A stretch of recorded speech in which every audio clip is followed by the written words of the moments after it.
I have been doing outreach with great pleasure before it was even required. My first NSF grant was in 1994. My focus for years has been on K-12 and teacher education, because I felt very strongly that going after the kids when they're young, as you pointed out, and those that instruct them gives you a much broader impact over time. However, I have to admit, over the years, I started to feel a little concerned about whether I'm actually making enough of an impact. And I began to think harder about other ways to engage with the public about science, because I have a very passionate desire for the public to understand how science works so they make better decisions as individuals and also as citizens and voters, and if they reach the legislative bodies, policymakers. So, I realized that what I hadn't yet done was engage directly with the public. Okay? I've published my papers, I've done the broader impacts work, but I hadn't really been in the public's face. I hadn't taken on that challenge. And personally, to someone of my generation, that's a little terrifying. I'm happy to write for the general public, but to be in their face, particularly in video, is not a comfortable format. It's something, I didn't grow up in the age of selfies or, the video age, frankly. So I found that I realized that I really needed some additional training to be able to do that. And I was fortunate in that I was able to do a NSF Becoming the Messenger workshop that was happening on our campus, and took advantage of the second day where they put you in front of a camera. And that experience took me over that scary threshold, as you pointed out, the BAMs, that connection, and allowed me to become a communicator in a much broader sense than I had been. And I published an article a year ago last summer, it was summer before last, in a modest journal, but I knew it was a subject that interested the public. And I'm going to tell you about the media story around this, but not for my own benefit, but for you to see and use as kind of a parable for what you can provide the scientists, even senior ones like me, and the benefits that arise from it. So we were ready, and I worked with our news bureau on a news release, and probably equally importantly, we put together a video that involved these caterpillars crunching on leaves, and also interviews with my collaborator and myself. Okay? So we had media content ready to go. And boy, did it hit. And it hit hard. Okay? I knew it would go a little ways. I was very surprised by how far it went. We've had over 5,000 media placements on this piece, and has brought the university a lot of recognition.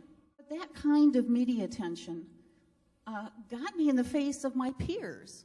And so even though this was a modest piece, not published in the big major journals, it was a quality piece of work, but it was picked up by Faculty 1000.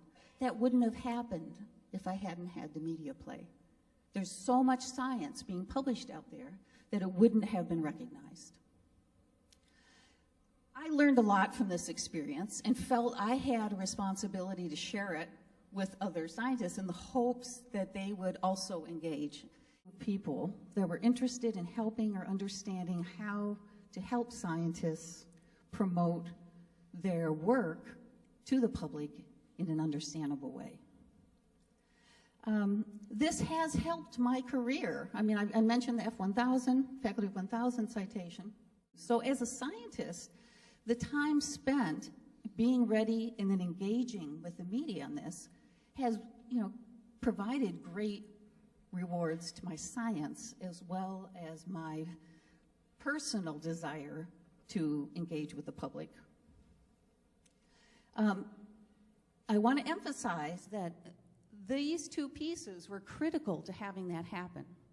And that means that university news bureaus are a very important step. And as you'll hear in a minute or two from Jack Schultz, who has developed his own media team in the center in which I work, the additional support to provide the video footage was critical to pushing this story as far as it did.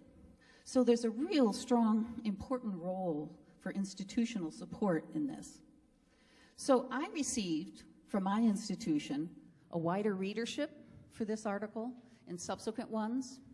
I had more invitations to speak and a greater appreciation of the benefits to public engagement. Sure, it was personally great fun, but much more importantly, I'm pushing a science story out in the public so that they can understand, what it is and how exciting scientific discovery can be.